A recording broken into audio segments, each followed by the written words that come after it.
E nós vamos começar falando sobre o debate. Até aqui o nosso querido Renato Dorgan me presenteou com o livro Marketing Político. E ele escreve aqui sobre a importância das pesquisas qualitativas, não apenas as pesquisas quantitativas. Aqui no Linha de Frente, não é qualquer um que vem debater, não. São os maiores especialistas e gente polêmica, porque aqui o que a gente gosta é do debate. O candidato à Prefeitura de São Paulo pelo PRTB, Pablo Marçal, foi expulso ao final do debate promovido ontem pelo grupo Flow. As regras do debate proibiam insultos, ofensas e xingamentos. E o participante que infringisse alguma das regras receberia cartão amarelo e depois cartão vermelho, seria retirado. Ele teria que acumular, então, 3 infrações. Aí está expulso automaticamente. Marçal foi advertido e expulso após ofensas ao atual prefeito Ricardo Nunes. Nesse momento, Naruel Medina, cinegrafista da campanha de Marçal, agrediu Duda Lima, marqueteiro de Nunes. Ô, louco! Quebrou o pau, saíram na briga mesmo? Vamos acompanhar então o momento da agressão. Estamos acompanhando aqui agora no vídeo o momento da agressão. Tá aqui o Pablo Marçal, expulso, tá saindo e aí um soco na cara. Um soco violento, hein? Um soco violento. O que será que motivou isso? Uma agressão violenta, não foi uma lesão leve. Lamentável, muito triste isso, triste. Olha, muito triste que alguém, um profissional da política, se porte desta maneira. Olha aqui, o Duda Lima tá aí. Obviamente sangrou uma região altamente irrigada ali no zigomático esquerdo, né, no olho dele, naquela região em torno do globo ocular. Muito triste, lamentável. E olha só, após o ocorrido, o Pablo Marçal afirmou que o assessor revidou uma provocação. A gente não sabe o que foi. Ele disse que Duda Lima avançou contra o integrante da equipe. É óbvio que todos os envolvidos foram encaminhados à delegacia.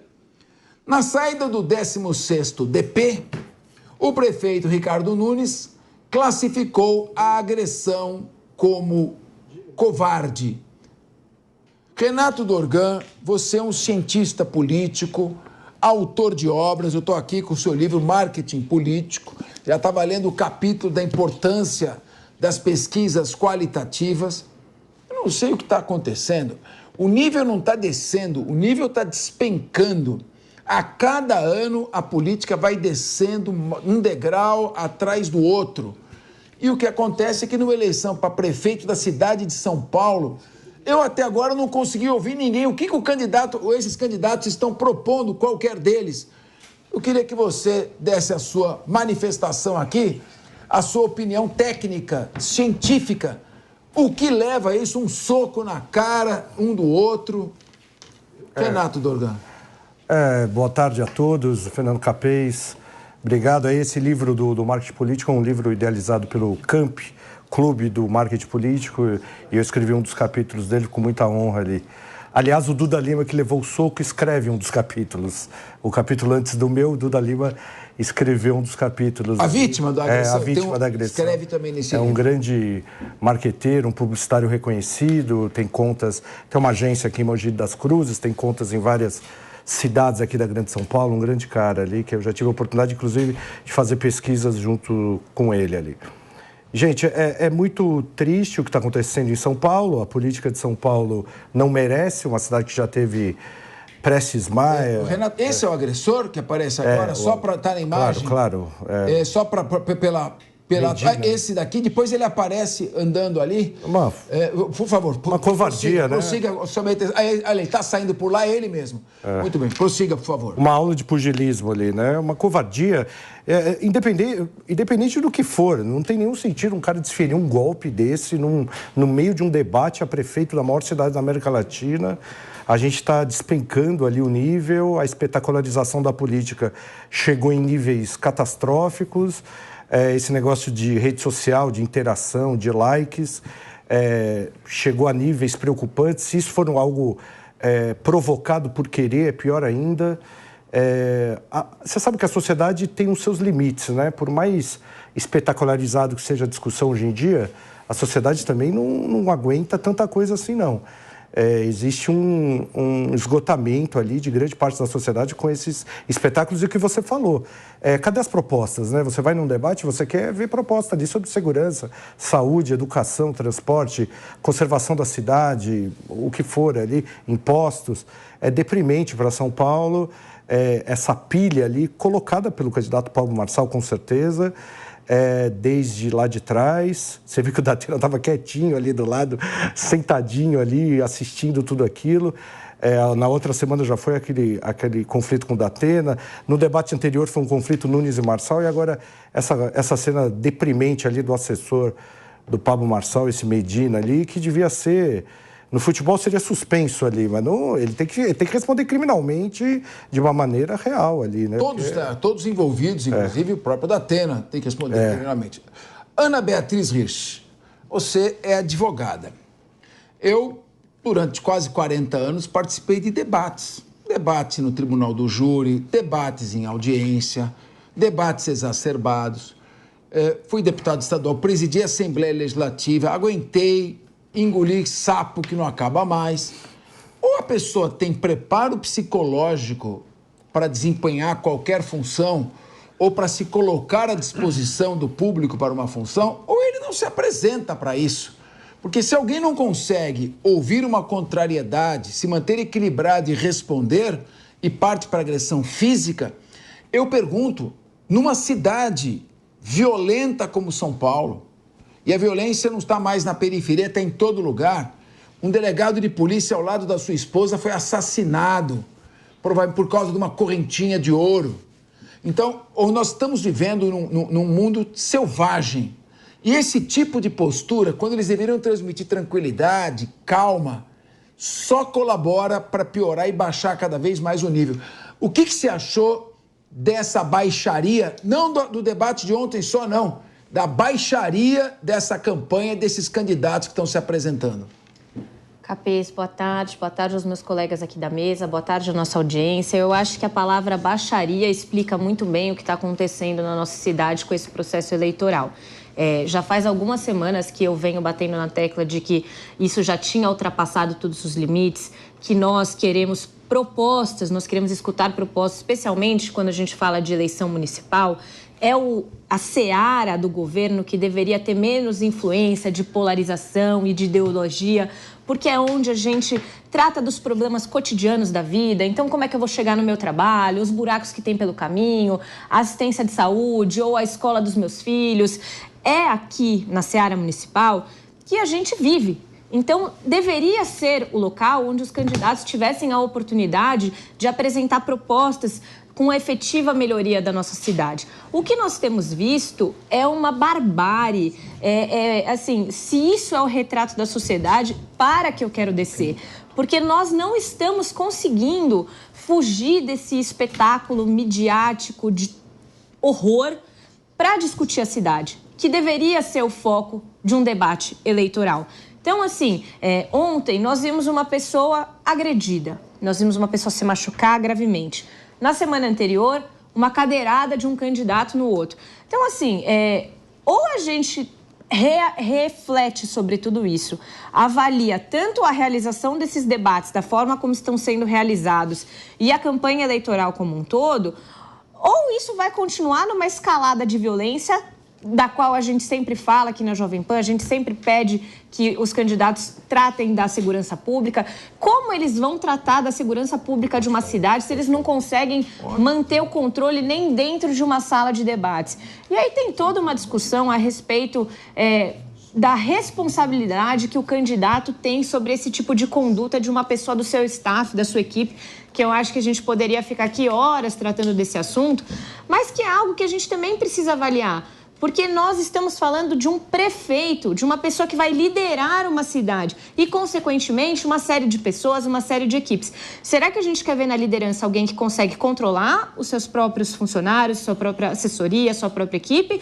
Ou a gente quer mesmo ver as pessoas dando porrada por aí? Guilherme Mendes, eu estou acompanhando com preocupação a situação no mundo em geral. O candidato Donald Trump já teve aqui pelo menos duas comprovadas tentativas de homicídio. Uma delas ele escapou por um absoluto milagre, questão de 1 milímetro. A guerra da Rússia contra a Ucrânia, a OTAN continua avançando, a China apoiando a Rússia, o Irã mandando drones, a Coreia do Norte apoiando também a Rússia, e o mundo caminha para um conflito, e já há risco mesmo de um conflito nuclear. Agora a guerra do Oriente Médio. Se Israel efetivar a invasão no Líbano e o Irã se envolver, os Estados Unidos vai se envolver, a China e a Rússia também. E aqui, eu confesso que eu nunca vi tanta agressividade. Eu não sei o que está acontecendo, qual o papel que as redes sociais têm em tudo isso. E como você avalia, que condições terá o eleitor? Ele vai selecionar o quê? O candidato que xinga mais, o candidato que agride o outro. Dizem que, inclusive, quando depois da cadeirada, o Datena subiu alguns pontos na preferência do eleitor. Que tipo de visão e que tipo de sociedade? Vamos fazer, então, um coliseu romano para retornarmos ao ano de 79 depois de Cristo, quando foi inaugurado pelo Marechal Tito, pelo Tito, imperador Tito? Eu quero te ouvir. Capês, é a falência do diálogo, não é a falência das ideias. Esse é o retrato do que a gente está vendo aqui na disputa em São Paulo. Como você bem colocou, talvez seja um fenômeno mundial e que chega às vias de fato com conflitos bélicos, né? Você citou aí 2 guerras, entre outros conflitos que eclodem no mundo todo. Eu, de fato, não tenho elementos para falar sobre a questão das redes sociais, mas uma coisa eu posso afirmar com segurança, é de que essa espetacularização, a palavra é difícil de falar, mas é fácil de entender. Ou seja, tudo, a coisa mais prosaica da vida, tomar um café, levantar, abrir a janela, pegar o trânsito, tudo virou um corte, tudo virou um espetáculo. E parece que as pessoas hoje vivem mais para a rede social do que menos para a vida real. Então, eu fico pensando nesse incidente de ontem, o que leva uma pessoa... Será que se esse ambiente não fosse filmado, se isso não fosse transmitido por redes sociais, será que ela teria essa reação? Porque, bem ou mal, de ontem à noite para cá, só se fala nisso. É, de fato, uma situação lamentável. Então, eu não sei até que ponto também a sanha por cliques, por visibilidade, não fomenta esse tipo de atitude que é totalmente irracional, é totalmente impensado. Eu fico imaginando o rapaz lá, o assessor, que vinha trabalhando. Imagina você estar ali trabalhando, concentrado, fazendo seu trabalho e, de repente, você toma um murro na cara. Quer dizer, isso é inadmissível. A par da questão política, dos ânimos acirrados que essa eleição, em particular, vem trazendo, isso é inadmissível. Você imagina uma pessoa sair para trabalhar e ela volta, sei lá, com o supercílio aberto, com o nariz quebrado, porque ela tomou um murro de alguém que não concorda com ela. Então, isso, de fato, é inadmissível. Essa disputa para São Paulo tinha um fator muito positivo, que era o grande número de debates. Eu falei, nossa, que ótimo, porque nós tivemos outrora outras eleições em que você tinha 1 ou 2 debates, se tanto, quando não os candidatos faltavam.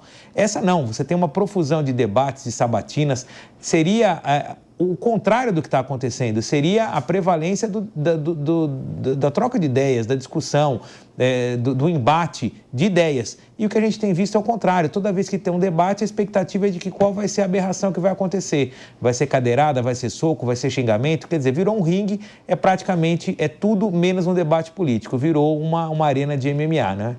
Dias Peixoto, a gente não tem toda a imagem, né? Tem ao ponto final, a gente não sabe direito o que aconteceu antes, mas eu não consigo encontrar justificativa por uma agressão física contra um ser humano. Foram 6 pontos ali na região ocular esquerda do Duda Lima. Eu não sei o que ele fez, se ele provocou ou não. Eu sei que o clima é um clima que está propício a esse tipo de violência. E aí eu digo para você...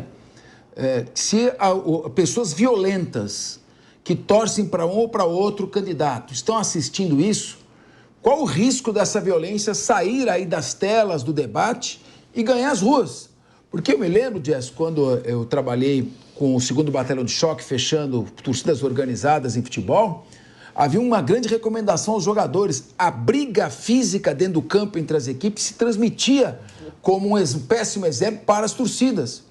E vejo isso aqui um péssimo exemplo que estamos dando aí para a população. Perfeito, Capês. Eu acho que vale aqui a gente ter essa visão de que isso inspira as pessoas a serem cada vez mais violentas nesse tipo de discussão, nesse tipo de debate político. Há cerca de 2 semanas nós tivemos o próprio Pablo Marçal atingido por uma violência física com uma cadeirada oriunda de outro candidato. Agora, nós vemos o assessor dele deferir um soco na cara do marqueteiro do Ricardo Nunes. Então, assim, é um ciclo de violência e de ataques que é preocupante, principalmente quando nós olhamos para o escopo político, para o cenário político. Não se deve, dentro do espaço do argumento, substituir o argumento por um soco na cara, substituir o argumento por uma cadeirada. E a violência física deve ser condenada. Eu tenho um grande amigo que estava lá no momento que aconteceu, que está em uma das campanhas, e ele me confidenciou que segundos antes, ali, um momento antes, o que estava acontecendo? O assessor do Pablo estava filmando, passando a câmera muito perto, ele bateu a mão, e aí o Duda Lima bateu a mão, e aí teve esse grande problema ali. Mas que isso estava já sinalizado como fim, mas quando o Pablo Marçal foi expulso do debate, o Duda Lima começou a rir. E aí teria se deferido o soco nesse momento de ânimos elevados. Nós precisamos falar, gente, o candidato tem que ter controle emocional. Assessores precisam ter controle emocional também. Então, num espaço como esse, nós precisamos pensar que a política ela é vitrine. E ela não pode ser uma vitrine de ódio, de raiva e de mais briga. Não dá para continuar assim. A maior cidade da América Latina e todo mundo terminou o dia na delegacia, depois de um debate. Isso não pode, de forma alguma, ser normalizado. Nós não podemos viver numa sociedade em que você sai para um debate político e você volta com 6 pontos no rosto. Não pode ser assim que a gente vai compor uma mudança ou uma discordância ou qualquer coisa desse tipo. Eu já fui a cerca de 12 debates, seja para a presidência, seja para governo, e eu nunca vi isso acontecer com os meus próprios olhos. Eu nunca vi tamanha violência desta forma. Olha que eu estava naquele debate da cultura que o celular voou. Então, assim, também vale mencionar que teve um erro aqui de organização do grupo. Qual que foi? Se você for em qualquer debate, as equipes vão estar separadas ali por áreas. Então, eu não fico ao lado da equipe aqui, de outro candidato, tão próximo fisicamente. Ali estava cheio de câmeras e todos os assessores se exprimiram num lugar. Isso, com certeza, dá margem para os ânimos se levantarem mais. Eu não estou dizendo que justifica, claro que não, mas isso é ruim. A Ana está querendo te apartear? Não é. Está querendo sim. Eu ia complementar. Complementar. Eu ia complementar, é sério. Hoje... Então fala as duas aqui. Não, a gente está concordando hoje nesse assunto. Hoje a gente está concordando, mas é que o que eu queria só complementar o que a Jess estava falando, ela pegou num ponto que para mim é muito importante, né? Você fala sobre normalizar esse tipo de situação.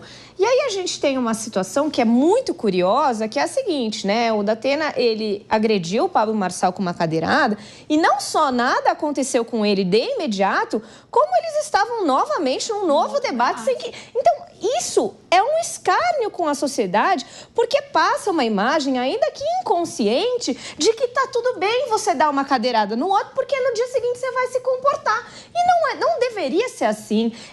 Os candidatos, as suas equipes deveriam assinar termos de responsabilidade, eles deveriam ser banidos. Eles assinam. Então, mas não cumpre. Responsabilidade não cumpre. Eu só queria saber o que ele poderia fazer diferente. Ele foi banido do debate no momento da agressão. O que mais poderia ser feito? Não, mas não deveria ter uma proibição. Debate. Ele tem que parar de debate. Tem que proibir o assessor. Ô, Guilherme, pelo amor de Deus. Não, mas olha, veja, a situação ali é momentânea. Ocorre uma briga, imediatamente a administração do debate, os mediadores tomam as atitudes. Foi o que foi feito, tanto ontem quanto no anterior. Pelo que eu estou entendendo, a Ana Beatriz diz que ele tem que suspense e não ir mais a nenhum debate.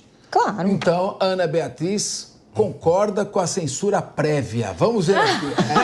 Lógico. Se tá dizendo, ele não vai mais em nenhum... Que eu sei, o controle é repressivo, não, mas o debate, não é preventivo. Não, o debate serve como um palanque para que o candidato apresente as suas propostas. Se ele não consegue apresentar as suas propostas de maneira educada e respeitosa e chega ao ponto de agredir fisicamente um outro candidato que está ali fazendo a mesma coisa, a punição dele tem que ser deixar de ter essa visibilidade. Não tem nada a ver com censura prévia, porque a gente não sabe nem o que ele vai falar. Sim. Bom, mesmo assim, eu entendo que censura prévia eu sou contra. Acho que os controles têm que ser apostos. Vai no outro debate, se comportou mal, sai de novo. Ué, então você é preso, você sai porque você não sabe se você vai cometer crime de novo? Ô, Capês. Claro, se você cumpriu a pena do seu Presta atenção, delito, o que você disse é qual o seguinte, problema? você disse o seguinte, ele vai ser preso pelo crime que ele cometeu passado, eu já vou prendê-lo antes dele cometer o próximo crime. Não, você falando. tem que punir. Você está falando em prisão. Não, você tem que punir Eu já ouvi porque falar. ele cadeirou. Não, tudo bem, eu já ouvi Cadeirou, falar. né? Tem um filme. Eu já vi cara. falar em Como é que é o conceito, filme? você mudou o conceito de prisão preventiva. Prender o cara para ele não cometer o outro crime. Não, Capês. Mas veja só. Mas nós não- eu- mas só um minuto. Sabe por quê? Esse debate vai continuar. Ana Beatriz vai falar agora. E você também, Jess. Sabe por quê? Porque nós não vamos sair desse assunto. Nós vamos, na verdade, apimentar mais Aí esse sim. assunto. Por isso que eu estou provocando a Ana Beatriz Rich. Ele adora Porque vai provocar. entrar um assunto aqui que vai apimentar. E eu sei que a posição é polêmica.